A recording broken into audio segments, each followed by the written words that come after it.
Vamos a hablar de la actualidad de los mercados financieros en el ámbito local e internacional. Y con esto presentamos como moderador a Iván Petrini. Es el presidente de Petrini Valores, máster en finanzas en la Universidad del SEMA, licenciado en Administración de Empresas en la Universidad Católica de Córdoba y miembro de la Comisión Directiva de la Bolsa de Comercio de Córdoba. También presentamos al señor José Sciaba Serrate, que es un destacado economista y consultor argentino con una amplia trayectoria en el ámbito de la economía y las finanzas. Algunos de sus puntos destacados son que tuvo el premio CONEX en 2017 en análisis económicos. Es profesor en varias instituciones, incluyendo UCEMA, UBA y AMC. Es miembro de la Academia Argentina de Mercado de Capitales, CARI, ISPI y el T20. Escribe su propia columna en el diario Ámbito Financiero bajo el seudónimo de Gordon Gekko. Y se desempeñó como gerente financiero y gerente general también en ámbito financiero. En resumen, José es un experto en economía y finanza con una destacada carrera académica y profesional. Y presentamos por Zoom a Claudio Zuchovicki, que es licenciado en Administración de Empresas, socio fundador y director de Silver Cloud Advisors, agente asesor global de inversión, presidente de BIMA y director académico de finanzas de la UADE, aunque él no necesita presentación.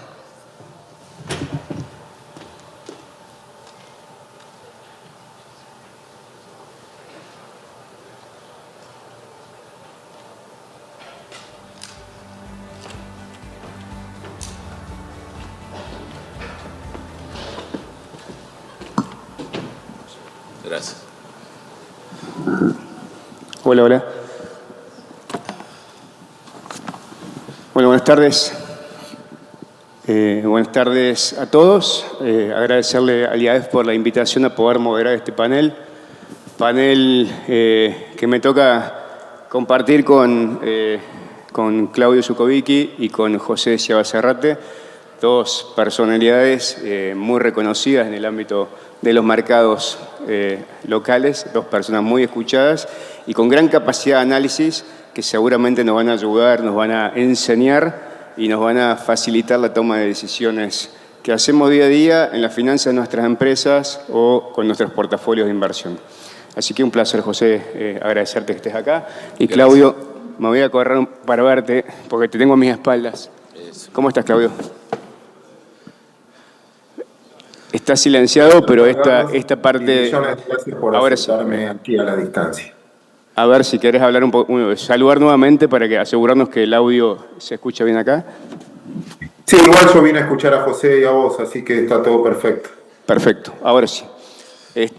Bueno, como para empezar y poner en contexto la temática de esta próxima hora, es bueno pensar en dónde estamos parados hoy 26 de junio, a días de terminar el primer semestre del año. Sí.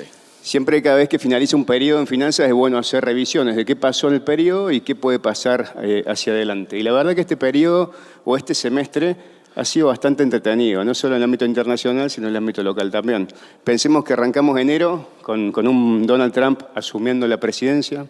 Pensemos que a pocos días de asumir la presidencia, Donald Trump patea el tablero en algún punto, desencadenando la guerra tarifaria e imponiendo fuertes tarifas a México y Canadá.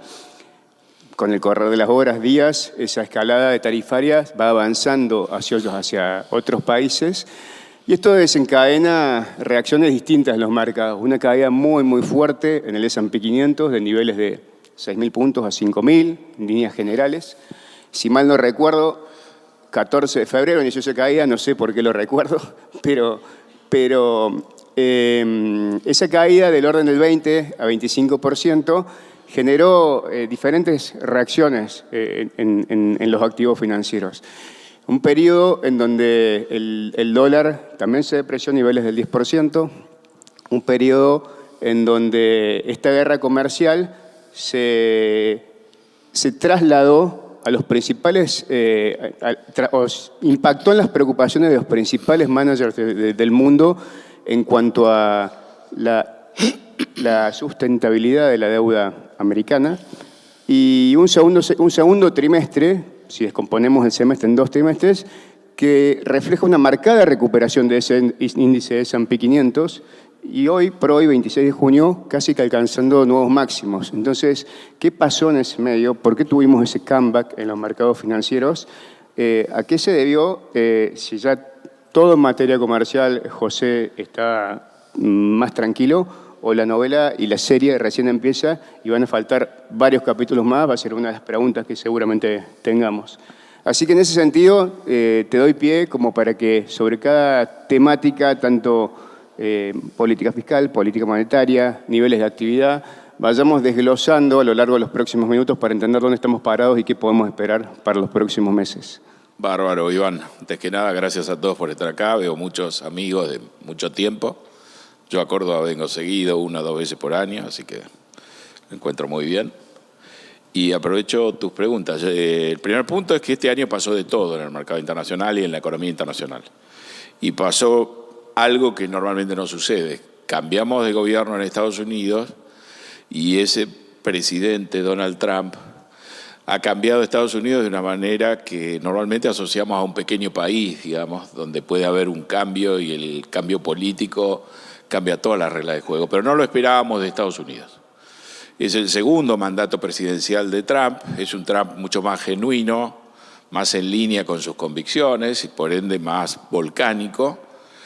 Esto ha sido prueba y error y yo diría en la misma cantidad. Cada prueba ha venido con su error correspondiente. Vos preguntabas por qué se dio vuelta esto, porque esos errores obligaron a Trump en algunos temas sensibles a poner la marcha atrás de una manera violenta y por eso estamos como estamos.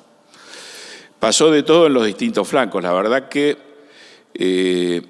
hemos vivido los últimos 4 o 5 años, desde la pandemia para acá, en el mundo con cambios realmente muy, muy fuertes. Quizás con 2 cambios muy grandes después de la crisis de Lehman en el año 2016, que es un año muy particular, porque los 2 países que impulsaron y lo hicieron a veces de una manera bastante prepotente, un modelo de globalización en el mundo, Gran Bretaña del siglo XIX y Estados Unidos, en ese año, en el 2016, los electorados de los 2 países tomaron una decisión a contramano de la historia. Primero fue el Brexit, que es la idea de Gran Bretaña de salirse, digamos, de la Comunidad Europea, de salirse de ese proceso de integración. Hay un rechazo de los británicos y hoy ellos mismos ven esto como un error muy grande. Y en el 2016 también gana Trump con un discurso muy especial, pero con muchas más prevenciones. Era un Trump consciente de sus limitaciones, un Trump que desconocía Washington y cómo se manejaba la política y mucho más prudente, ¿no? Así que 2016 fue muy importante porque empezamos a ensayar algo que es una ruptura con respecto al molde en el cual nos veníamos manejando, y eso en el corazón de los 2 países, Gran Bretaña y Estados Unidos, que le habían impuesto esto al mundo, digamos. Después tuvimos la pandemia, el 2020 fue un shock también muy fuerte, muy impresionante, y la salida de la pandemia también fue un gran desequilibrio, porque pasamos de un extremo al otro. Y el 2021 tuvimos una recuperación muy potente de la pandemia, pero también con una suba de la tasa de la inflación muy grande. Y volvimos a tener una inflación como no habíamos tenido en 40 años. Y en el 2022 hubo que aplacar esa inflación y hubo que corregir un proceso muy importante. La inflación minorista en Estados Unidos a fines del 2021 es 7% y las tasas de interés de corto plazo estaban en 0%. Y la Reserva Federal estaba comprando bonos y expandiendo la liquidez hasta mediados de marzo. Y encima, el 24 de febrero, se le ocurre a Putin invadir Ucrania y Zelensky es tan hábil que obliga a tomar represalias que el mundo no pensaba tomar, que lo había tomado en 2014 cuando se anexa Crimea. Y entonces nos compramos sobre una situación donde la tasa era 0. La Fed corría atrás, la inflación ya era 7%, hay una invasión en Ucrania, esa invasión en Ucrania dispara un shock, no petrolero, sino de la energía y de los commodities. La cuestión que medido por precios al consumidor, la inflación en junio en Estados Unidos es 9,1%. No una proyección, no una estimación. La inflación en junio, 12 meses para atrás, había subido 9,1%. Y de ahí también salimos. Y 2022, ahí sí fue una historia de 2 semestres muy clara, porque el primer semestre la inflación era una naranja llena de jugo y uno cuando terminaba el segundo semestre y terminaba el año, uno ya veía ese proceso no dominado, pero que había dado la vuelta totalmente. Así que venimos de hace mucho tiempo con shocks muy importantes en la economía mundial, motorizados por los votantes, es decir, por un desencanto muy fuerte con respecto al modelo que a los americanos les parecía perfecto y que empiezan a cuestionar después de la crisis de Lehman, y hemos pasado, y los mercados han pasado, por shocks de naturaleza muy diferente, desde la cuarentena y tener que darle prioridad a la salud pública y encerrar a la población y tener que alimentar a esa población y que la población reciba ingresos, etcétera. La política teniendo en cuenta que la población tenía mucha bronca por cómo se había manejado el 2008-2009, la crisis de Lehman. Entonces la política se ocupa de que la gente reciba esta vez un cheque y no tenga queja, y eso se va al otro extremo y terminamos con una alta inflación, pero con la prioridad todavía de atender a la pandemia. En el medio el mundo muestra una de esas destellos de habilidad, digamos, en menos de un año somos capaces de desarrollar no una vacuna, sino una media docena de vacunas eficaces para resolver un problema que no sabíamos que existía, digamos, en diciembre. Eso es muy impresionante. Y después se fueron resolviendo también los temas de inflación y demás. Así que yo creo que empezamos el año, si uno miraba los mercados, y esa era mi posición, donde los mercados lucían obviamente con unas evaluaciones muy altas, pero uno podía decir que esa evaluación en el fondo tenía como contrapartida que habíamos podido testear la solidez de mercados que nos parecían muy caros en las condiciones más diversas. Y de todos habíamos salido bastante bien parados. Y los shocks habían sido tan cercanos, hay un punto muy importante, y que es que tuvimos el COVID. Cuando estalla el COVID, lo primero que uno piensa es que va a haber una crisis crediticia fenomenal. Y no hubo crisis crediticia. Y sabíamos que los bancos están bien, cosa que nunca sabemos. Y siempre sospechamos que no es así. Pero lo pudimos chequear en el 2022, en todo ese periodo, ¿no? Entonces entramos en una situación confiados como inversores en la solidez de los mercados porque los habíamos chequeado hacía poco en escenarios muy diversos. Y con Trump también estábamos confiados porque ya habíamos visto el primer mandato.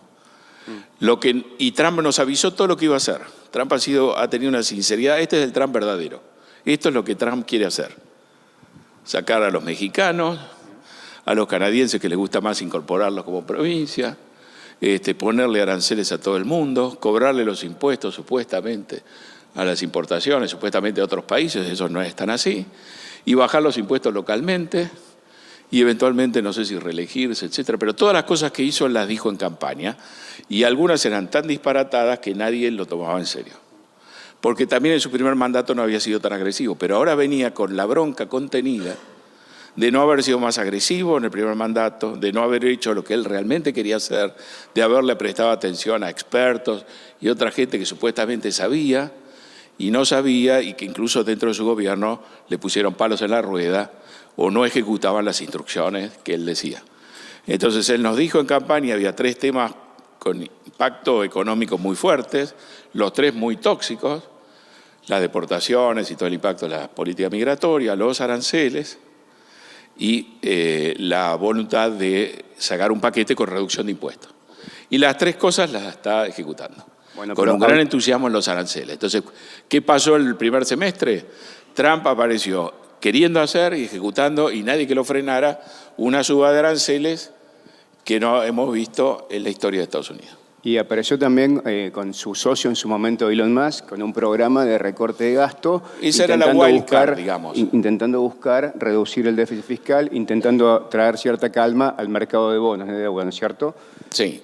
Ahora, desde esa famosa foto cuasi familiar, en la misma sala, oficina, con el hijo de Elon Musk y Trump, pasamos a las denuncias de todo tipo, para no ser explícitos, por parte de Musk hacia el presidente. ¿Qué pasó en ese sentido? Y te ato la segunda pregunta. ¿Ese programa era alentador o es alentador en algún punto en que apunta a reducir el gasto?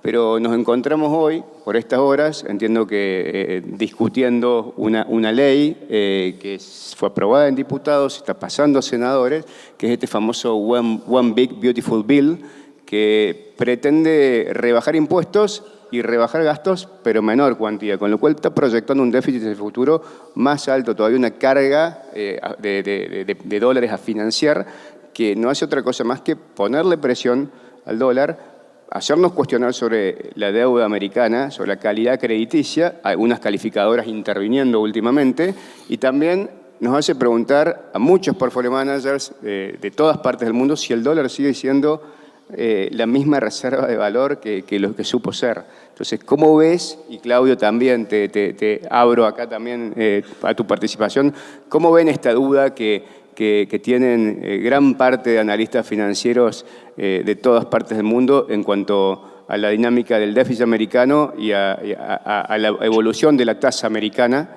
y consecuentemente con el valor del dólar? Bueno, como te decía antes, todo es prueba y error y cada prueba terminó en un error, ¿no? Y ahora está probando esta tercera, ¿no? Todas los avisó, o sea, todo es genuino, la idea genuina de Trump de cómo se deben hacer las cosas. ¿Por qué mejoró la situación? Porque Trump arrancó con un entusiasmo impresionante, con un aprendizaje, con una idea de que él tenía que hacer una política de shock, que tenía que aprovechar el shock que había causado su campaña política. Trump ganó después de haber hecho un intento de golpe de Estado en el Capitolio, y lo sorprendente es que 4 años después, él en vez de estar en prisión está en la Casa Blanca, y no esta vez por haber ganado el colegio electoral, él ganó el voto popular, es decir, ganó en los 7 estados que normalmente se reparten entre los distintos partidos. Y no ganó diciendo cosas distintas a las que estaba ejecutando, ganó con esta plataforma, generando una tremenda sorpresa en el Partido Demócrata. Entonces la idea era arrancar esta vez en serio, con leales en el gobierno, no con gente con nombre que no le respondiera a él. Uno de los elementos que vos citás más importantes, cuando uno ve la asunción y ve alrededor de Trump, yo diría la crema innata de los empresarios de las principales compañías tecnológicas, ¿no? Y ahí por primera vez uno tiene la idea de que ahí hay una docena de personas y esa docena de personas maneja el mundo, en el sentido que necesitamos WhatsApp, necesitamos 3 o 4 o 5 cosas esenciales en la vida de hoy que las manejaban las personas que estaban alrededor de Trump. Trump, cuando hizo campaña en el primer mandato, todo el mundo se escondía porque su discurso era incómodo, etc. Y ahora teníamos a todos al lado.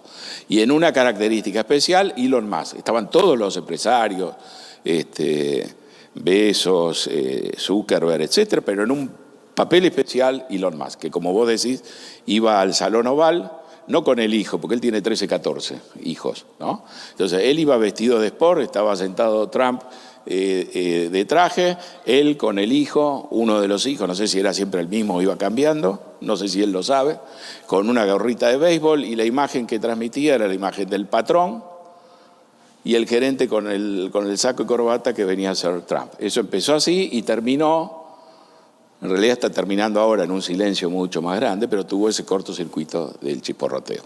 Yo creo que no ha habido decisión de político argentino que haya tenido tanto impacto en Estados Unidos como ese video viral de Milei en campaña, donde él frente a un pizarrón decía el ministerio tal cosa, fuera, fuera, fuera. Eso estuvo en Estados Unidos un impacto fenomenal. Y Milei tuvo también contacto con Elon Musk muy fuerte, y entonces Elon Musk arrancó con la idea de la motosierra que a todos les gustaba, etc.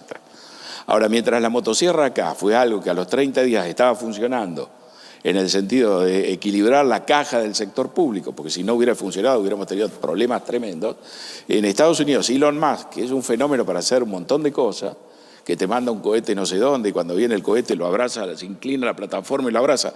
Alguien con esa capacidad, vos evaluás qué resultados hubo concretos de la motosierra y no hay ninguno, fue todo ruido, fracaso tremendo. En ese fracaso otras cosas se deben haber sumado y evidentemente Trump y Elon Musk son dos personalidades muy grandes como para estar en un mismo espacio.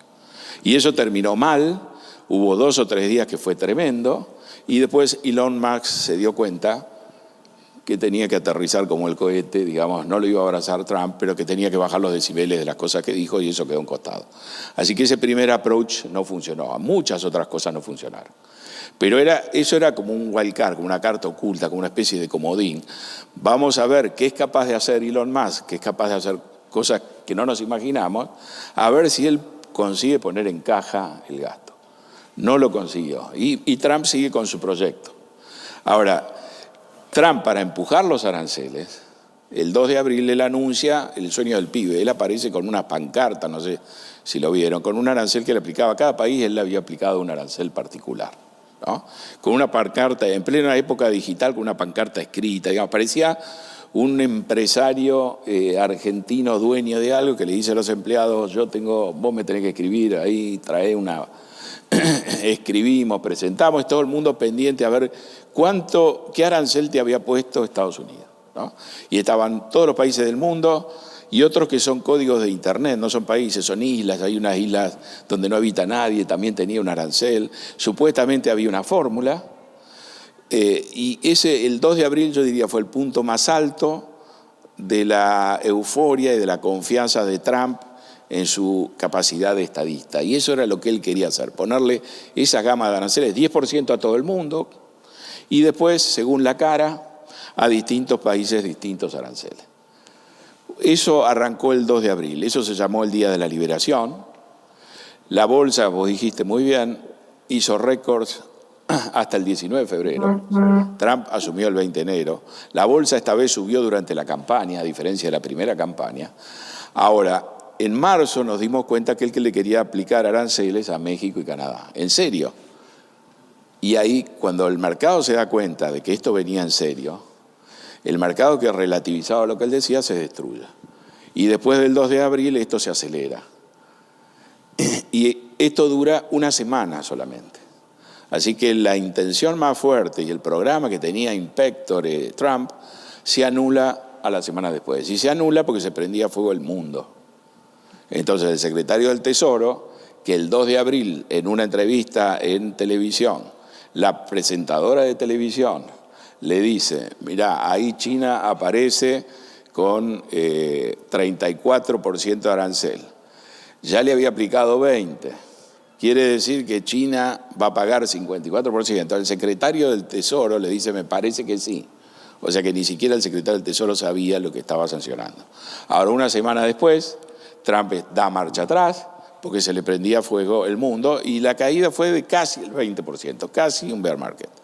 A partir de ese retroceso el mercado volvió a repensar la relación con Trump y comenzó la recuperación, porque volvió a pensar lo que pensaba en campaña, que Trump no iba a aplicar el programa comercial que tenía en mente. Ya no porque no fuera sincero, sino porque ese programa no se podía aplicar. Y ese programa no se podía aplicar porque se destruía valor a una velocidad que hubiera generado una crisis crediticia o una crisis fenomenal, de la cual hoy estamos totalmente lejanos, pero que le pasamos rozando el poste. Cuando se lo ve a Trump dar la marcha atrás, los mercados empiezan a apostar a favor. La marcha atrás es el 9 de abril, el piso de la bolsa es el 7 de abril. Como muchas cosas que hace Trump, hay filtraciones, insider trading, etc. El mercado empieza a subir de ahí. Y de estar casi 20% abajo de los récords, el récord del S&P, 6.144 puntos, hoy cerró en 6.141 puntos. El Nasdaq 100 ya está por arriba del récord de febrero y el Nasdaq y el Standard & Poor's están en el nivel de los récords de febrero, como si acá no hubiera pasado nada. Ahí hay un mensaje muy potente. El mensaje más potente es que las cosas más nocivas que quería hacer Trump no las puede ejecutar y se ha dado cuenta que no lo puede ejecutar. En el tema comercial, China es la horma del zapato. Entonces, ahí hay un daño reputacional de Estados Unidos que no se le va a facturar a Trump, pero que es en el largo plazo un tema muy importante. Y en abril vimos lo que vos decías. Vimos caer la bolsa de Estados Unidos, vimos caer los bonos de Estados Unidos y vimos caer el dólar de Estados Unidos. Ahora, cuando un país tiene una crisis y se le caen los activos financieros, pero puede estabilizar la situación, porque puede cambiar esos activos financieros dándole a los inversores bonos que puede emitir o moneda que puede emitir, ahí la crisis tiene un mecanismo de solución. Gracias a ese mecanismo se ha salido de Lehman, se ha manejado el COVID, etc. Ahora, cuando vos no podés, cuando la gente no quiere tus bonos, cuando vos le ofrecés bontes, bocones, etc., y la gente tampoco los quiere, o le ofrecés pesos que vos no querés, vos sos un país emergente que está a la buena de Dios y te viene a salvar otro. El dato fuerte, importante, impactante de abril es que en esa crisis vimos por primera vez cómo irrumpía un riesgo país en Estados Unidos y cómo en una situación crítica donde en otras condiciones te hubieras refugiado en los bonos del Tesoro o en la moneda de Estados Unidos, esta vez el refugio había que buscarlo en otro lado, ¿no? Entonces ese es un antecedente muy fuerte. Con esos antecedentes que son, le pasamos rozando a una crisis que pudo haber sido dramática, a un momento Lehman, por decir alguna cosa. vimos por primera vez la gran debilidad y la percepción de que Estados Unidos no es lo que uno tenía pensado.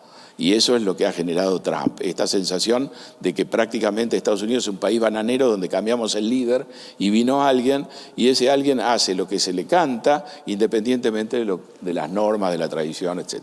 Entonces eso es un elemento muy potente. Ahora estamos hoy arañando los récords como si eso no hubiera pasado. Y lo que tenemos que tener en cuenta es la convivencia extraña entre esas dos cosas que están presentes. Trump sigue siendo el presidente, Trump sigue queriendo, si pudiera ejecutar alguna de estas cosas. Trump está ejecutando una política migratoria que está haciendo espantosa la calidad de vida a cualquier extranjero en Estados Unidos. La gente los profesores extranjeros en las universidades se están yendo o no se animan a decir lo que piensan, porque los pueden desplazar. O sea, hay una serie de fenómenos. Europa tiene que pensar su seguridad, descansaba en Estados Unidos y ahora la idea de Europa es que eso fue un error tremendo y hay que reemplazarlo. Es decir, en ese mundo que Trump le ha generado grandes grietas, uno mira los mercados financieros, uno mira la bolsa y todo lo demás, y uno ve de vuelta una confianza que es el nivel récord y que es por ende mayor a cuando Trump asumió. Bueno, todo esto en el primer semestre que empezó con la guerra comercial y termina con una guerra real, que hoy no sabemos si la guerra está todavía vigente, está en stand-by o viene un proceso de aceleración. Podemos pensar cualquier cosa, ¿no es cierto? Pero desde ese punto de vista, todo esto que pasó en materia de precio de commodities asociado a la guerra y demás, ¿cómo va encontrándonos a los países emergentes y cómo va encontrando Argentina? Claudio, no sé si nos estás escuchando ahí y querés intervenir. ¿Qué sensación tenés que nos deja esta guerra real y los efectos que generó en los activos financieros y cuáles pueden ser las implicancias para Argentina? Bueno, me encantaría saberlo. Mucho de eso no lo sé. No lo sabemos, creo que vamos en el día a día porque no sabemos si terminó, si no terminó y esa historia. Un placer escucharlo a José, déjame decirlo. Quiero agregar solo dos cositas muy chiquitas, que son los incentivos. Yo creo que con todo lo que explicó José está perfecto y no voy a redundar en lo mismo. Solo quiero agregar una cosa que aprendí de él también. Uno de los incentivos más importantes que tiene Estados Unidos es bajar el costo del dinero. El costo del dinero, lo dice Trump hace mucho tiempo, es su peor enemigo. Porque Estados Unidos es el país más endeudado del mundo y como dato gasta más en tasa de interés que tiene que pagar real positiva, muy positiva, un bono del Tesoro americano con respecto a la inflación. Muy positiva, repito, la tasa de interés, gasta más en tasa de interés que en defensa, que gasto de defensa. Y después los americanos son los seres más endeudados del mundo. Ustedes piensen que un americano a los 18 años ya debe $5.000 de tarjeta. Y compran la hipoteca, pero también compran el auto, compran la heladera, o compran la universidad, pagan la universidad por cuota. Y la cuota del crédito minorista, la cuota de tarjeta de crédito, llegó a estar por encima del 12% anual, con una inflación del 3%. Y el crédito hipotecario está cerca del 7% anual, con una inflación del 3%. Y eso provoca una recesión enorme porque son pagadores de cuota. Entonces yo creo que tiene un incentivo, no sé, ojalá que lo logre. Parece que el mercado empezó a creerle, sobre todo en los comportamientos de los últimos tiempos, de los últimos 2 días, que si logra bajar la tasa de interés, y ahí contesto tu pregunta, es un muy buen dato, es un muy buen incentivo para América Latina y para la Argentina. Cuando uno ve la apreciación del real, del peso chileno, del peso uruguayo, el peso argentino justo estos días no, pero bueno, si lo tomo desde principio de año, creo que es relevante. Y yo para darle también espacio a José a lo segundo de la guerra, mira, yo creo que hay dos datos para mí fundamentales. El primero, fíjate que la suba del petróleo, la guerra, las tarifas, los aranceles, todo lo que hablaban ustedes, bien, no tuvo una implicancia en la inflación muy fuerte. Salieron los datos anteayer.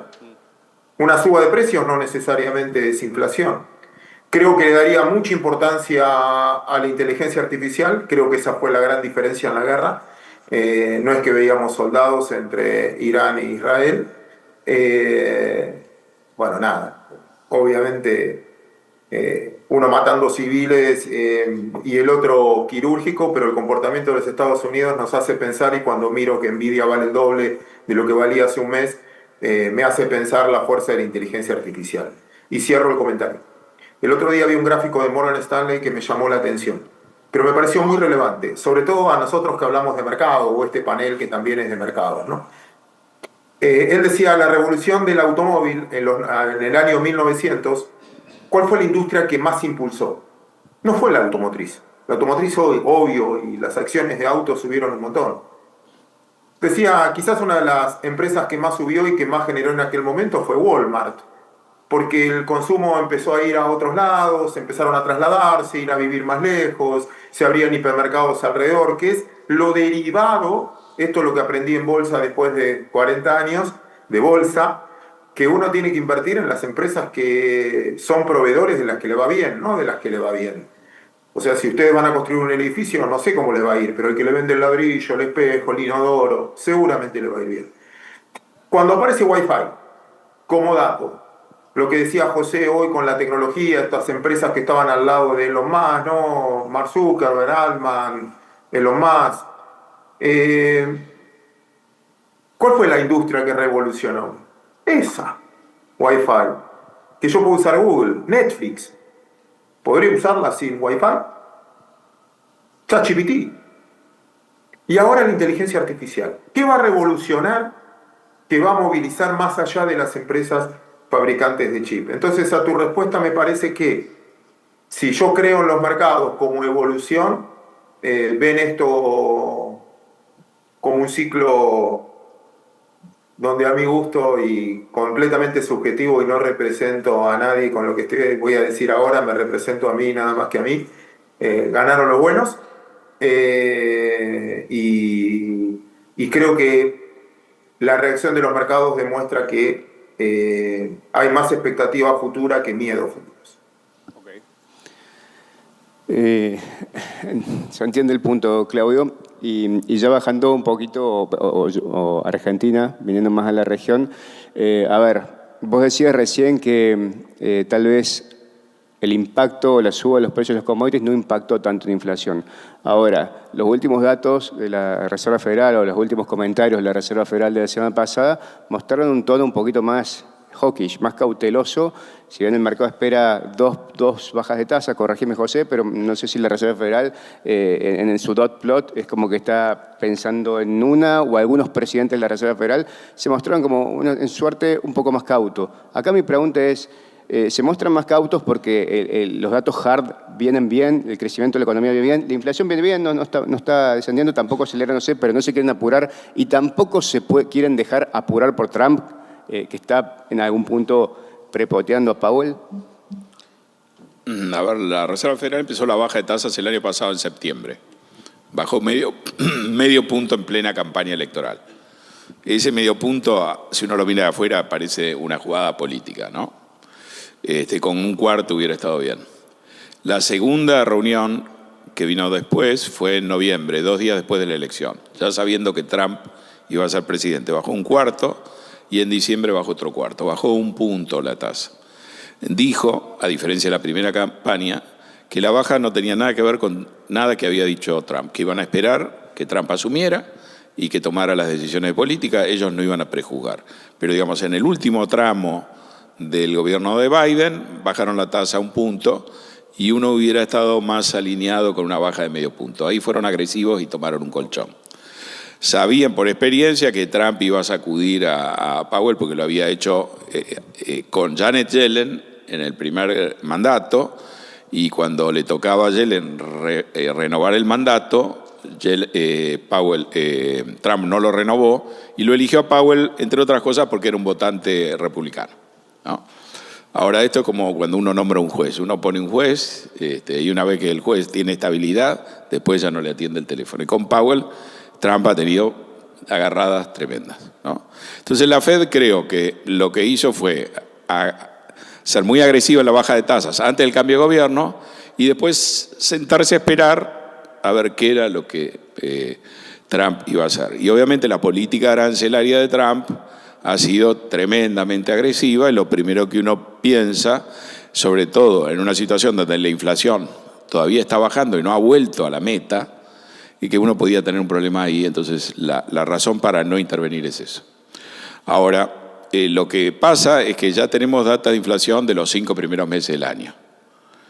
Y esa data de inflación involucra 3 meses, marzo, abril, mayo, con un salto de aranceles, con el momento pico de los aranceles y con una dinámica de aranceles muy fuerte. Y contra lo que cualquiera podía esperar, la tasa de inflación en esos 5 meses es menor que en los primeros 5 meses del año pasado, o si uno compara mes a mes, los datos están desestacionalizados, hay una desaceleración de la inflación muy llamativa en los últimos 2 o 3 meses. Si uno va a ver el impacto de los aranceles a precios mayoristas, hemos tenido 2 meses de caída de precios y uno con una suba mínima. Si vamos a ver dentro de los precios mayoristas, a ver algún estadio de producción más primario, intermedio, donde pueda estar impactando los aranceles, aunque no hayan llegado a los precios finales mayoristas, lo que vemos en la escala intermedia es una deflación de 1%. Es decir, no es que los aranceles sean deflacionarios, pero el proceso de baja de inflación continúa. Y eso lo que ha generado es 2 opiniones de 19 diciendo, y muy alineadas con Trump, diciendo, nos parece que habría que empezar a bajar las tasas en julio. La posición de la Fed, la posición de Powell, el mandamás, y hay una tradición en Estados Unidos de no contradecirlo, a diferencia de Gran Bretaña u otros países donde uno ve votaciones que terminan 4-3, es decir, el chairman está por un lado, hay otros 3 que lo apoyan y otros 3 que votan en contra, y eso es normal. En Estados Unidos es raro que haya una disidencia. Entonces hay 2 disidencias públicas diciendo empecemos ahora. No por la parte inflacionaria, aunque lo que dicen es, nos hemos sentado 6 meses a mirar la inflación, esperando un shock, y ese shock no ha venido. Y si uno mira los datos de variación de precios día a día, los precios online, que los estima uno de los hijos de Cavallo, y eso es muy buena información, el nivel de precios minoristas que estaba en 100, cuando uno mira bienes de distinto origen, hoy está en 101, o sea que la suba es de un 1%. Si uno mira cómo evolucionó eso, hubo una caída del nivel de precios sobre fines del año pasado y comparando con el nivel más bajo, los precios han subido 3%, ¿no? Así que el impacto es acotado. Si uno piensa un poco, un aumento de aranceles tampoco tiene por qué aumentar la tasa de inflación. Es un aumento por única vez de los precios. Si el aumento de aranceles va a ser solamente el 10% del arancel universal que está cobrando Trump, empieza a, entre la experiencia que uno tiene, los números que uno tiene y digamos lo que uno podría pensar en abstracto, uno puede empezar a pensar, bueno, el impacto no va a ser tan grande, va a ser un impacto de a lo mejor 10 puntos que se va a terminar trasladando al consumidor, pero al cabo del tiempo. Y en paralelo lo que empezamos a ver, y donde Trump sí ha tenido efecto, es que la economía se desacelera. Con Biden no teníamos inflación, no estaba bajando, y la economía estaba creciendo al 3%. A todas luces un número muy robusto. Y ahora estamos pensando que podemos ir al 1,5 o al 1. Vemos la canasta líder que publica Conference Board, está dando una señal de recesión, que la propia gente que la publica dice no es tan así. Pero hay una desaceleración fuerte, empieza a haber señales de fatiga en 2 áreas críticas, mercado de trabajo, los pedidos de subsidio de desempleo, los pedidos de subsidio de desempleo que se mantienen en el tiempo, eso está subiendo, empieza a haber alguna demora en la gente que pierde trabajo por un periodo largo. Cada vez es más esa gente que no lo consigue el empleo, empezamos a ver algunos problemas, vos citabas las tarjetas de crédito, o Claudio empieza a ver algunos pequeños problemas de cobranza, todo incipiente. Entonces la gente que está diciendo podemos empezar a bajar las tasas a fin de julio, o sea dentro de un mes, está diciendo la inflación temíamos que iba a ser más complicada y no lo es.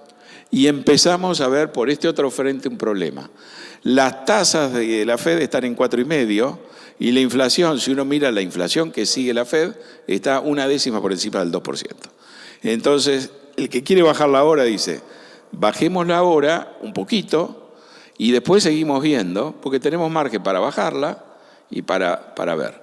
Lo que Powell ha dicho es la inflación va a subir y la inflación esta que está en 2,1% va a cerrar diciembre en 3%. ¿De dónde lo dice? No de la data, porque la data se está desacelerando. Lo dice sobre la base de distintos modelos y demás. Por ahora, Powell tiene otra gente que habla a favor de su posición. En la práctica, ¿qué es lo que va a pasar? Me parece a mí que vamos a tener una reunión en julio, vamos a tener 1 o 2 votos en disidencia y vamos a tener que esperar a septiembre. Cuando se reúna la Fed en septiembre va a tener la inflación, los datos que ya tiene en mano y va a ver los de junio, julio y agosto.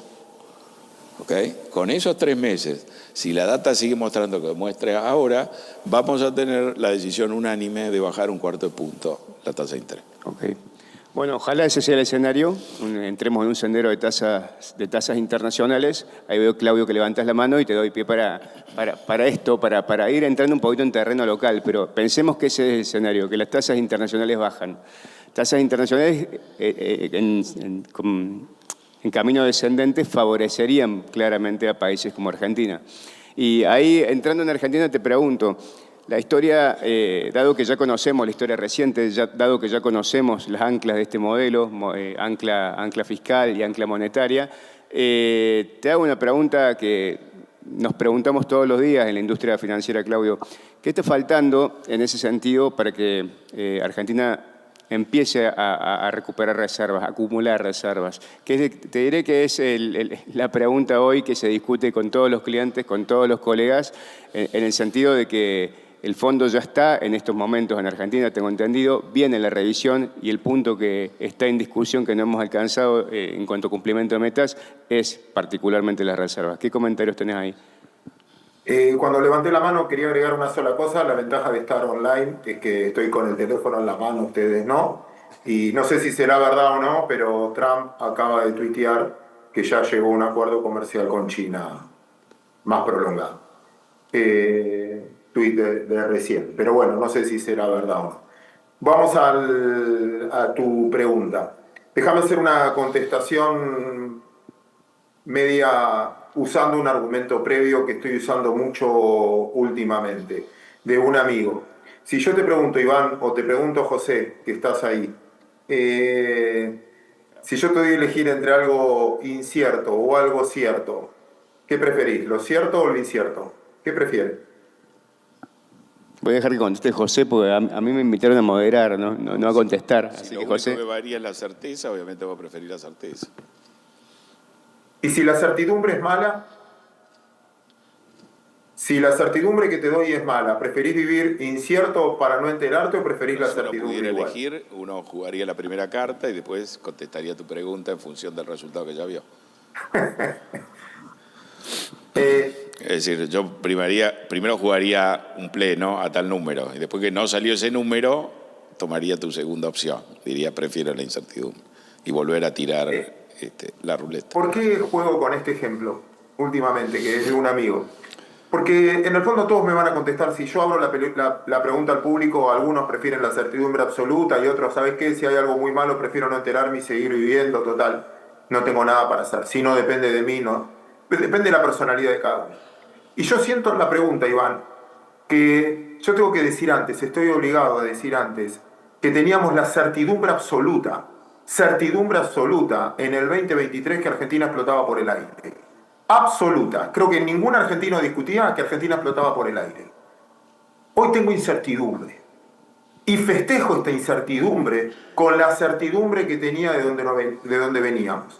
Porque si estamos cuestionando esto de la acumulación de reservas o estamos o criticando las formas, que está bien, comparto, quiere decir que hay cosas de fondo que cambiaron, ¿no?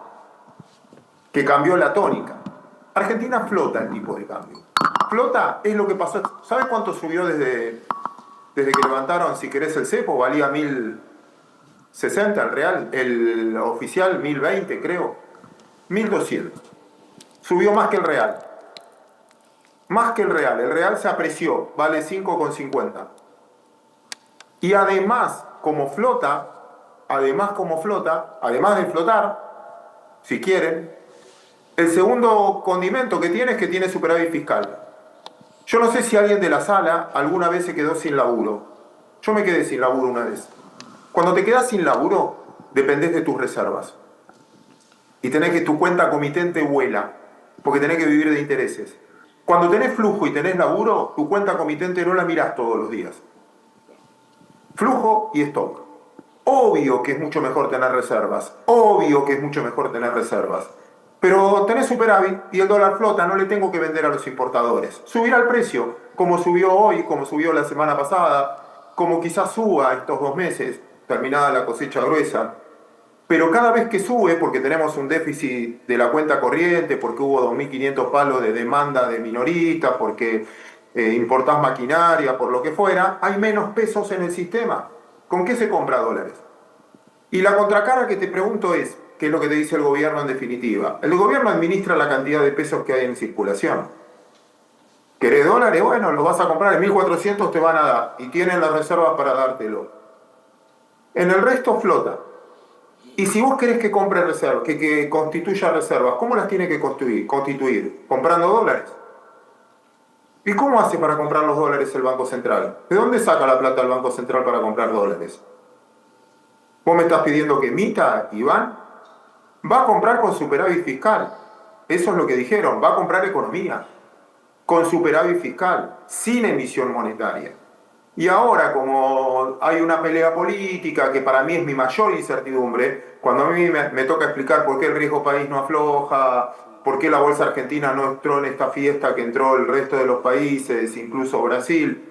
Y te digo que la incertidumbre política en algún punto es relevante, no por quién va a ganar en octubre, sino por el poder de daño que tienen en el Congreso de aprobarte un gasto extra y extorsionarte para no vetarlo. Y creo que ahí se centraliza gran parte del problema. Entonces, entiendo tu pregunta, no me desvela la obsesión. Quizás justifique por qué tenés que tener un riesgo país mayor que el de Brasil. Brasil tiene un déficit fiscal enorme, enorme. Pero un nivel de reservas que tranquiliza. Quizás por eso el riesgo país es menor. Entonces, tu pregunta va al riesgo país. ¿Desestabilizás la macro por eso? Para mí depende de la cantidad de pesos. Entonces, tampoco, Iván, vamos a pretender que en un año, esto es como que vos me decís, y tenés que ser rubio, de ojos celeste, a bajar 20 kilos. Bueno, mirá cómo estoy, dame un tiempo. Estamos de acuerdo, creo que todos pensemos así, pero es pregunta inevitable en este contexto. Hiciste un paso por la cantidad de pesos, de dónde salen los pesos, la cantidad de pesos. En los últimos días, el Central tomó alguna medida, José, que tiene que ver con algún cambio en la política monetaria, alguna eliminación de las LEFIs, ¿no es cierto? Y algún impacto eventualmente que eso puede generar en el mercado de dinero, básicamente. ¿Qué pensás ahí? ¿Podés aclarar un poquito cuál fue esa medida para el público en general y cómo podemos pensar esa dinámica de tasas? Bueno, primero yo diría que el año pasado, yo creo que tenemos dudas políticas, seguro, pero el año pasado tuvimos un cortocircuito con el fondo por el mismo tema que genera dudas ahora, que es básicamente la viabilidad de la parte externa del programa. El programa está consiguiendo sus objetivos internos de una manera admirable. La economía ha bajado la inflación, la caja a los 30 días, la caja del sector público estuvo equilibrada y estuvo equilibrada siempre. Se ha convertido en una especie de sinónimo fiscal, digamos, no sabemos qué impuestos va a haber, a lo mejor hay impuestos que desarmar, se desarmó el impuesto país, pero cuando uno va a mirar la caja a los 30 días, la caja está equilibrada, ¿no? Eso es un avance tremendo. Entonces ha bajado la inflación, dudábamos el año pasado si podía romper 4%, ¿no? Y ahora se entiende que Milei apuesta fuerte a eso y que ese es un objetivo a conseguir, antes o después. El último número de inflación fue 1,5. Uno mira en el REM la mediana de la inflación esperada para todos los meses, desde mayo hasta noviembre, y el número más bajo es 1,6, o sea que tuvimos ya un número por debajo. Entonces la inflación está bien, se discute mucho si crecemos o no crecemos, si consumimos o no consumimos. Antes de venir acá salieron los números de las cuentas nacionales y ahí tenés unos números de crecimiento muy robustos. Entonces, digamos, subió la tasa de desempleo, etcétera, pero tenés más empleo que el que había antes, tenés más tasa de actividad.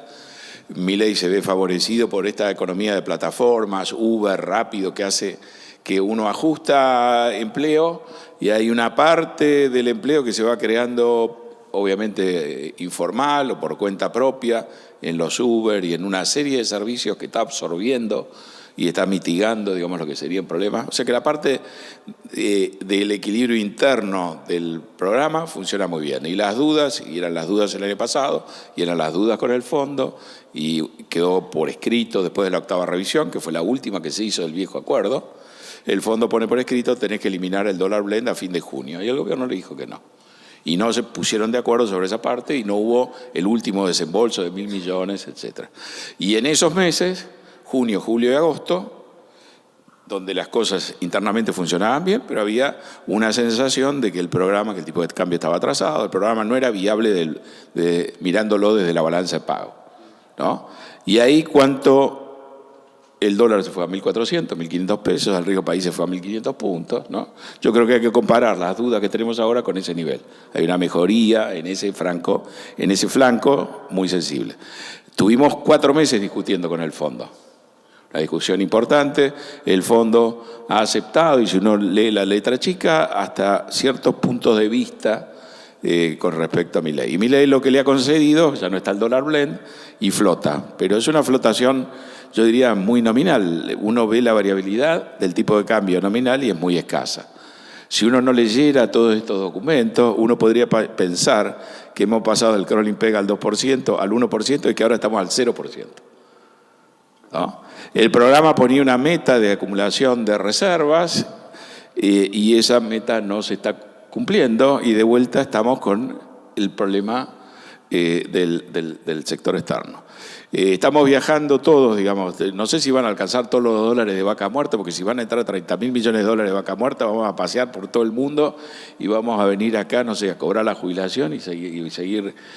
Es decir, hay una parte cuando salimos y vemos lo que cuesta almorzar acá, y nos parece París, nos parece ya está barato, ¿no? Entonces, ahí hay un tema duro, digamos, sobre si eso cierra o no cierra. Y en la medida que no veamos al Banco Central comprar reservas contrapesos, comprar reservas sobre una base genuina, acumular reservas, de la manera que hablemos de que vamos a usar los dólares que tenemos acumulados en el colchón, que son dólares que fabricó la Argentina, que tenía un programa económico desastroso, pero juntó 200.000 millones.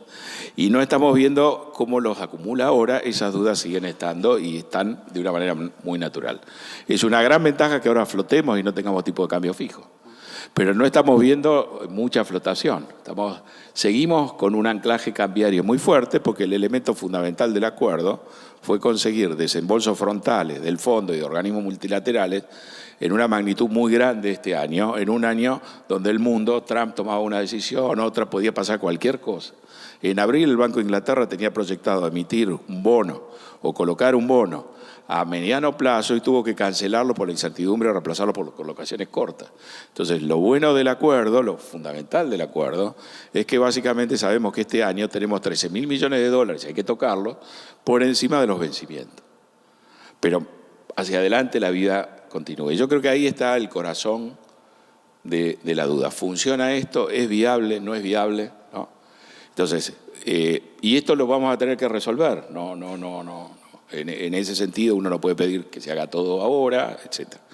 Uno puede imaginar que Milei tiene en la cabeza una secuencia distinta, y claramente es una secuencia distinta a lo que se hizo en el gobierno de Macri. A lo mejor vos querés priorizar una desinflación muy fuerte, generar esta sensación de estabilidad y que se haga carne, y después todos los programas exitosos de estabilización empiezan apreciando el tipo de cambio. Pero los que son perdurables después pueden manejar el proceso inverso, parcial, ¿no? Entonces, a lo mejor lo que nos falta es ver en un esquema de flotación cómo corregimos el tipo de cambio de manera tal de que a lo mejor hacer ciertos gastos en la Argentina es un poquito más barato, o ciertos negocios se pueden hacer en la Argentina que hoy a este tipo de cambio no cierran, ¿no? Entonces estamos en esa dinámica, no es dramático. Yo creo que lo político a esta altura está mucho mejor de lo que uno podía imaginar, porque Milei tenía un programa político muy claro. Digamos. Primero, mantenerla viva a Cristina, y por eso se cayó 2 veces ficha limpia. Eso se lo volteó el Poder Judicial. Y ahora tiene que competir contra una Cristina que está en el balcón con una tobillera, etc. Pero en la medida que Cristina tenga una gran centralidad, la estrategia electoral sigue siendo la misma. O me votan a mí, o viene el kirchnerismo y volvemos a las andadas. Y ese es un argumento muy potente y eso lo está ejecutando. Le tenía que ganar una pulseada interna a Macri y se la ganó de una manera contundente, ganando Cava, ganando la ciudad. Adorni dijo en la campaña que perder por un voto con Santoro era un resultado excelente. Y le terminó ganando a Santoro también. La lista de Santoro se llamaba Es ahora Buenos Aires. O sea, es ahora o nunca. Si no ganaba en esas condiciones, no ganaba nunca. Y ganó Adorni antes de tiempo. Y cuando uno mira las elecciones que ya ha habido en los distintos distritos, lo que uno ve es que el peronismo está teniendo unos resultados horribles. Y Milei está generando una convivencia con los gobernadores, los que son de Cambiemos, los que son del peronismo, del NOA, donde hay un pacto, yo diría, de no agresión. Ni Milei desarrolla una pata local que pone en tela de juicio la continuidad del mandato del gobernador y los gobernadores lo van apoyando y lo van sacando de las situaciones complicadas en el Congreso. Así que con esos tres elementos, cualquier analista, cualquier análisis político que uno ve, prácticamente como que descuenta que en octubre Milei ya ganó y no era lo lógico tener esa idea a esta altura porque Milei no tiene presencia territorial, ¿no? Entonces yo creo que lo político está mejor de lo que se podía imaginar. Obviamente este fallo sobre Cristina cambia un poco y introduce una cierta volatilidad. Los resultados internos son muy buenos, aunque esto se hace pesado. Empezamos a ver problemas crediticios, empezamos a ver algún costo de esta modalidad. Pero la duda fundamental, que existió también el año pasado, les decía, junio, julio, hasta agosto del año pasado, había una gran duda sobre la viabilidad externa. ¿Y cómo se arregló? Se arregló con el blanqueo. Septiembre tuvimos el blanqueo, fin de mes hicimos las cuentas, los dólares que no nos dio el fondo, lo sacó la población de debajo del colchón y le dio 21.000 millones de dólares. Y ahí esto terminó de cerrar perfectamente. Entonces, yo creo que la duda principal es una duda genuina, razonable, sobre si este programa no tiene que recalibrar la parte externa. La buena noticia es que hemos visto una devaluación del tipo de cambio oficial con la flotación de un 10-11%. Cuando vamos a ver la inflación se anticipó en marzo porque el gobierno nos avisó un mes antes. Toto Caputo nos dijo 3 o 4 semanas antes, y era una reunión del IAEF ahí en el Puerto Madero, que el régimen cambiario se iba a modificar y no nos dijo cómo. O sea que el gobierno incentivó que todo el mundo se cubriera antes del acuerdo, ¿no? Cuando uno ve la inflación fue muy alta en marzo, 2,8, de 3,7 bajó a 2,8 en abril y 1,5 en mayo. Cuando uno ve mayoristas, donde este impacto es más pleno, mayoristas está evolucionando al 1,5 en marzo, hay un salto a 2,8, con un aumento de los precios mayoristas importados del 6% en abril, y cuando uno va y mira mayo, hay deflación de mayoristas de 0,3, los precios mayoristas nacionales, de productos nacionales, están en 0, y los precios de los productos importados están devolviendo 4 puntos de los 6 que habían aumentado. Es decir, que lo que vimos a pequeña escala es una devaluación del tipo de cambio oficial y un pass-through muy, muy pequeño a consumidor final. Y lo que es obvio es que después de ganar la elección, porque este es un año electoral y acá la prioridad número 1, 2 y 3 es que esto funcione bien. La última vez que tuvimos un sistema de flotación con bandas fue con Macri. No sé si se acuerdan, en el segundo programa con Macri se hace un sistema, porque este sistema tiene el ADN del fondo. Al fondo le gusta flotar y al fondo le gustan las bandas y todas estas cosas raras. Macri lo hizo, funcionó muy bien, el tipo de cambio fue al piso. Primer trimestre del 2019 hay superávit fiscal primario con Macri, no hay emisión. Todo bárbaro. En abril Isonomía dice que en las encuestas los Fernández estaban mejor que Macri por 9 puntos, ahí se empieza a despegar del piso. Y después vamos a las PASO. El viernes pensando que ganaba Macri, todo subiendo. El domingo se hace el escrutinio, los Fernández le habían sacado 17 puntos a Macri y ahí se acabó la flotación. No fue un proceso lento, se acabó porque se acabó y el mercado el día lunes valuaba a las empresas argentinas la mitad del precio, el Río País lo llevó de 700, 800 a 1.400 y esto en un día el mercado te contó la historia de los 4 años que vinieron después, ¿no? Entonces, acá la clave es tener un resultado electoral que le dé a este programa el apoyo y el respaldo. El fondo ha puesto la plata, la ha desembolsado frontalmente, lo cual es muy impresionante, y entonces lo que falta es, después de ganar la elección, hacer el ajuste, que a lo mejor lo puede hacer el mercado solamente, y sintonizar un tipo de cambio real que nos parezca sostenible, y básicamente lo que queremos ver es que caiga el río país.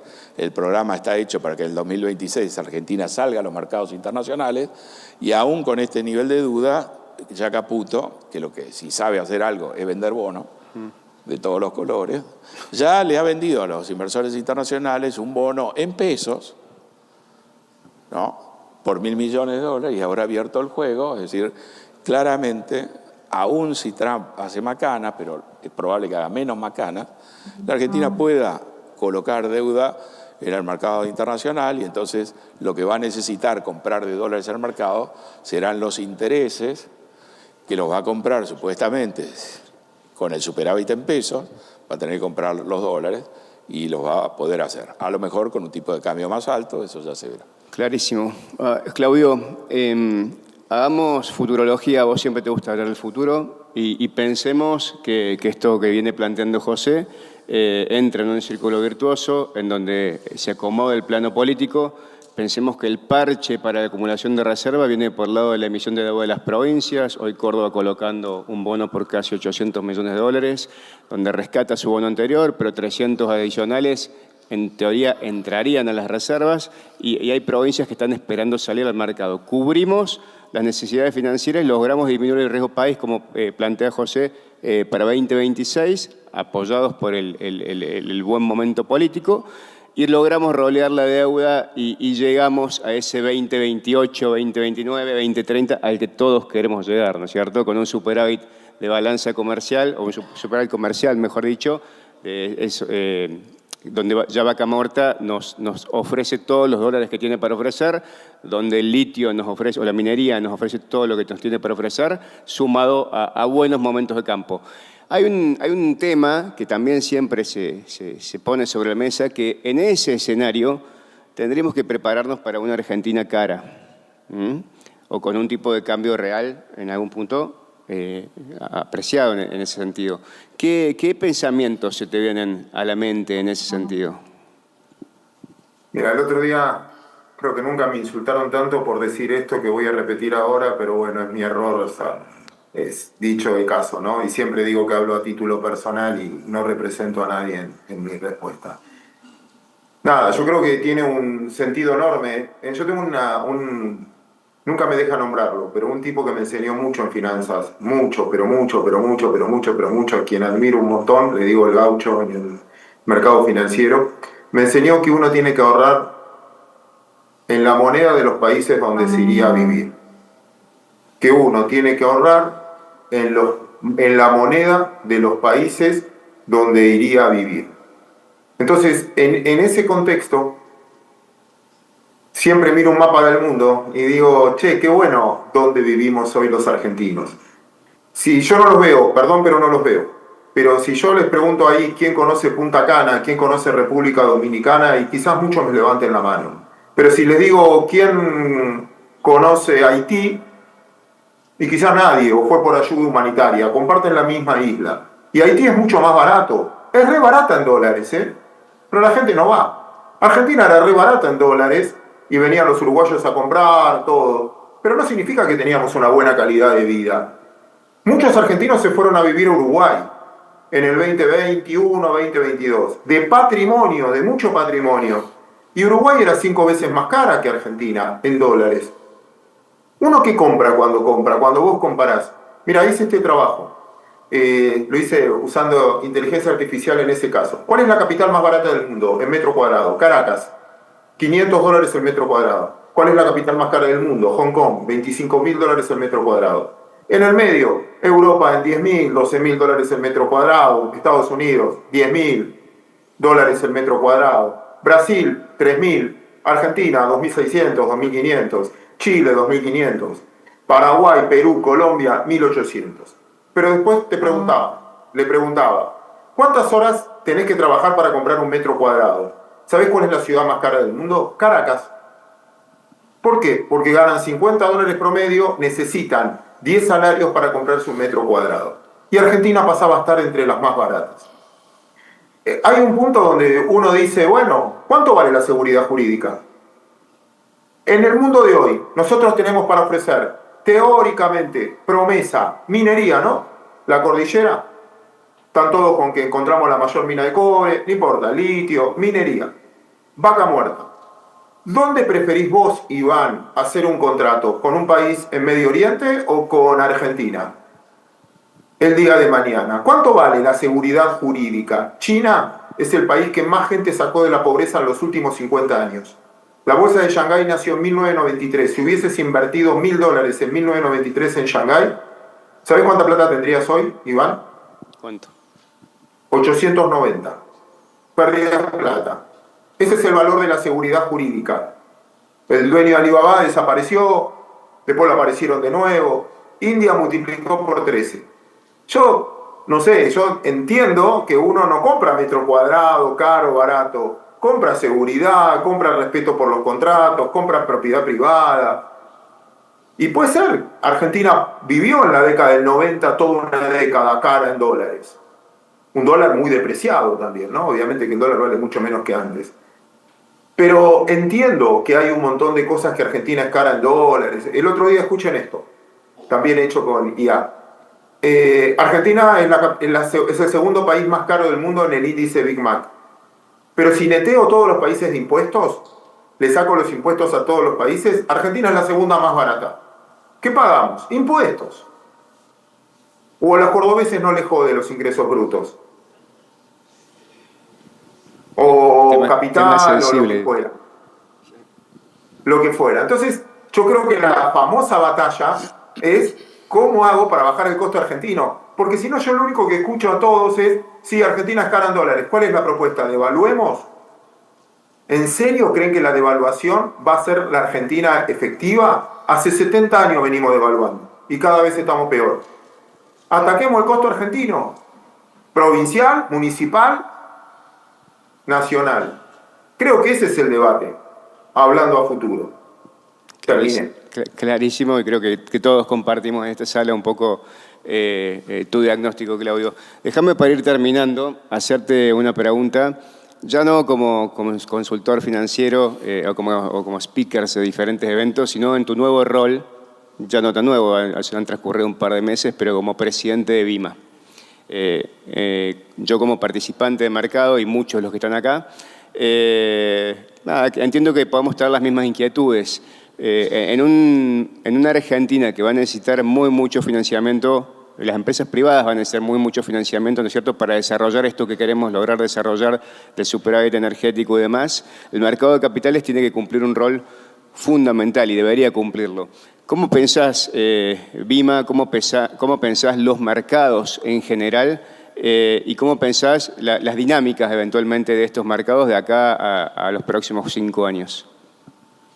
Mira, yo creo que el 2025 de lo que queda y el 2026 va a ser el año del M&A. Siempre digo lo mismo, perdón. En todos los sectores, no necesariamente en todos los sectores, en minorista también, porque yo ya no puedo competir con precio. Iván, vos quizás hacías 2 contados con liquidación por mes y pagabas los gastos de la oficina. Hoy es cantidad, tengo que operar cantidad. El spread antes permitía que cualquier tipo que venda zapatillas, remeras, vendiendo con muy buen spread, pagaba los costos fijos. Ahora necesito la suba de costos fijos, luz, gas, teléfono, lo tengo que amortizar en más cantidad. Por lo tanto, necesito inversión. Hay gente que cree que esto va a ir mal. Mucha gente te dice, me toca ir a ver compañías, es mi nueva función, tratando de seducir a que vengan a cotizar en bolsa. Y te dice, mira, Claudio, yo no la veo, yo viví esto 10.000 veces, vamos a chocar. No me interesa crecer, no voy a arriesgar. Y otros que te dicen, necesito arriesgar. No me queda otra. Pensá que la mayoría de las compañías, cuando veo las que tuvieron problemas, la mayoría de las compañías financian stock endeudándose en pesos al 40 anual. Es lógico. Si el stock tiene sensación, yo consumo menos porque creo que los precios van a bajar. Porque veo mayoristas, veo que están sobreestoqueados, veo que me van a ofrecer crédito. Entonces, si yo ya no tengo la percepción de que los precios van a subir, antes nos avalanchábamos sobre el stock, porque pensábamos que no íbamos a conseguir el producto. Había gasoil blue, no dólar blue, gasoil blue, aparte de dólar blue. Había repelente off blue. Vos querías stock y tenías que pagarlo. Ahora, entonces veo muchas compañías que dicen, uy, los stocks me están bajando, el inventario me está bajando de precio y yo estoy financiado al 40% anual. Bienvenidos al mercado de capitales. Porque si crees, hay mucha gente que no cree. El que cree, ¿qué vas a hacer? ¿Te vas a fundir o vas a crecer para vender más cantidad? Y para crecer no te conviene asociarte con otro. Lo tomo como mercados. Un lindo objetivo de los mercados es integrarnos para ser más efectivos y más baratos para la intermediación. Pero yo creo que viene la época donde nosotros tenemos que ir por las listadas. Tenemos que trabajar de mercado de capitales. Como los bancos tienen que trabajar de bancos, nosotros tenemos que trabajar de mercado de capitales, que es financiar a las compañías, a la economía real. Darle liquidez, todos los instrumentos, tecnología, la tecnología como herramienta básica, necesaria y fundamental para ser mejores. Pero me parece que nuestro desafío pasa por incrementar cantidad de productos, cantidad de listadas, cantidad de empresas que vienen al mercado de capitales. Que era el mercado de tu viejo Iván, el mercado de los que conozco de Córdoba, ese mercado en el que buscábamos transformar, este era nuestro lema, transformar el ahorro en inversión productiva. Y tenemos que ser el canal eficiente, barato, para acelerar ese proceso. Para que cotizar en bolsa no sea, uy, tengo que tener todo, es un garrón, burocracia, tengo que llenar 8.000 papeles, estoy expuesto, al final el que está en negro la pasa mucho mejor. Bueno, tenemos que trabajar sobre eso. Ese es el desafío principal. También dependemos mucho. Si la macro se estabiliza, la discusión es micro ahora. ¿Cómo soy más eficiente yo? No le voy a poder echar la culpa a nadie. ¿Cómo hago para ser más eficiente? ¿Cómo hago? Esto es lo que yo siempre digo en Vima, y en mis 2 meses que llevo siempre repito lo mismo, que se la robé a Elon Musk, la frase que también repiten otros, que es: nosotros nos tenemos que levantar todas las mañanas para ver cómo le hacemos la vida más fácil al cliente, para que nos vuelva a comprar. Iván, lo primero que hice, creo que mi primera reunión fue con ustedes, a ver, ¿cómo podemos hacer para hacerle la vida más fácil a ustedes? No, mirá, te falla este sistema, sos lento, tenés esto mal. Bueno, dale, laburemos, porque si a vos te va bien, Iván, como sociedad de bolsa, como a LIC, si a cada uno de los de ahí le va bien, nos va a ir bien a nosotros. Clarísimo, Claudio. Creo que es algo que nos debe hacer repensar a todos para adentro, independientemente del sector en que nos encontremos. En cuanto a nuestro sector particular, el sector del mercado de capitales, creo que tenemos somos afortunados eventualmente en tenerte como nuevo presidente de IMA y que nos vayas marcando y ayudando en ese camino de poder ser más eficientes, pero sobre todo de terminar de transformar el mercado de capitales, que creo que en fin último va a ser transformar a la Argentina. Así que, habiendo cumplido con el tiempo ya... Acordate la pregunta esa que me había pasado. Acá José me está recordando que alguien le acercó una pregunta por escrito, pero estamos... pasados de tiempo, José me está marcando allá de IAF, privadamente se las vamos a poder contestar, pero agradecerte, Claudio, hubiese sido un placer poderte tener en vivo, entendemos que tu agenda es compleja. José, también agradecerte como siempre, como todos los años que acompañas al IAF, y agradecer al IAF por permitirme moderar este panel. Espero que lo hayan disfrutado. Gracias. Gracias. Muy amable. Ahora tú.